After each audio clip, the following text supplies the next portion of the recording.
Mitch McConnell released yet another photo as a proof of life, and people are already noticing this is almost a joke if the situation wasn't serious.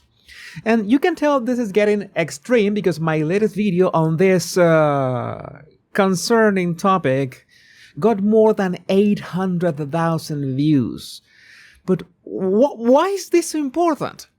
Well, we are looking at the raw institutional panic of a United States Senate seat hanging in a delicate balance during an extraordinarily tense era, especially in Kentucky, where a Democratic governor sits in office while a conservative state legislature modified succession laws specifically to prevent him from appointing an opposing party replacement. That legal barrier turns every hospital update into a high-stakes standoff. A quiet battle where keeping a seat occupied matters far more to political strategists than public transparency.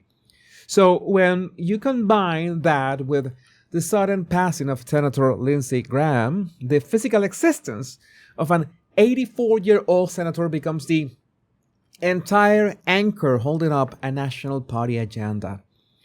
So I have analyzed McConnell in the past, examining his nonverbal cues and the strange behavioral patterns surrounding his team, and people have watched those videos more than 1.5 million times because viewers instinctively sense when an official narrative feels artificial. So you likely remember the baffling incident from 2 years ago when he stood at a Senate press podium, began a sentence, and suddenly froze completely for 30 horrifying seconds. His eyes stared into empty space without a single blink. His lips turned pale, and when Senator Shelley Moore Capito rushed over to touch his arm, he offered zero physical or visual response. So that 30-second freeze was a glaring neurological warning sign. A moment where the human machinery visibly stalled on live television. And then came the eerie sequence of events. On June 14th of this year, when paramedics responded to his Washington residence for what leaked emergency scanner audio described as a cardiac arrest response, his office immediately issued a very different narrative, claiming he merely experienced a fall and a brief loss of consciousness. But that explanation quickly grew thin as he spent 4 full weeks isolated inside George Washington University Hospital, allegedly developing pneumonia, while completely disappearing from public view. So no video was recorded, no phone call was patched through to local journalists, and during that same period, his youngest daughter reportedly deleted her social media account. So this complete informational void triggered intense morbid curiosity online, spawning viral rumors and fake artificial intelligence images that eventually forced his office to release a first proof of life photo. That initial picture showed him sitting in a blue chair, clutching a newspaper, wearing a red checkered shirt, while his wife, Elaine Chao, sat next to him. Yet, that photo triggered immediate backlash. Critics pointed to unnaturally smooth skin, strange digital artifacts on his hands, and garbled text that set off the detection tools. So, it's simple. A true proof of life image has one primary job. It must be so mundane, clear, and verifiable that it instantly ends suspicion and buries the story. But instead, his team waited a month only to deliver an image with multiple bizarre elements that invited deeper skepticism, showing that his handlers either could not produce better evidence or assumed the public would not care. Now, just when the situation could not get any stranger, his office released a brand new statement accompanied by a second photo to explain why he is missing the famous fancy farm political picnic in Kentucky. This latest photograph is a masterclass in uncanny valley dread. McConnell sits in what appears to be the exact same corner, propped against identical white pillows, but wearing a light blue button-down shirt.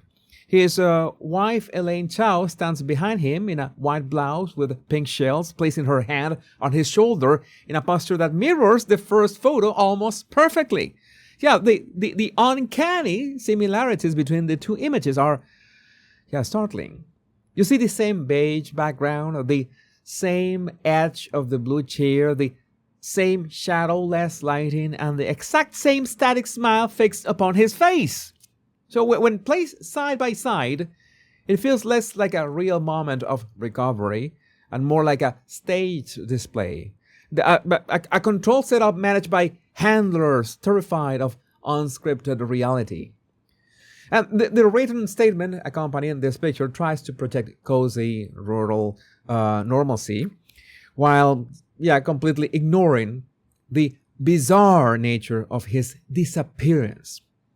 So the text presents McConnell explaining that he is pursuing intense physical therapy per doctor's orders, which prevents him from attending Fancy Farm this Saturday.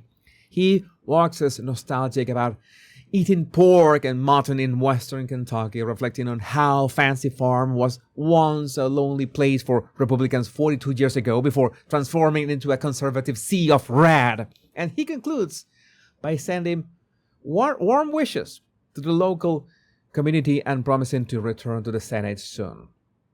So, reading those warm memories alongside a stiff, frozen photograph creates a surreal feeling, as if public relations managers generated a comfortable speech to mask a medical mystery. Which brings us to the core question that makes this entire strategy so absurd.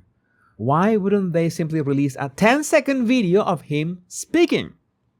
So in an era where every staff member carries a smartphone capable of high-definition video, capturing 10 seconds of McConnell speaking those words about Fancy Farm would instantly end every rumor online.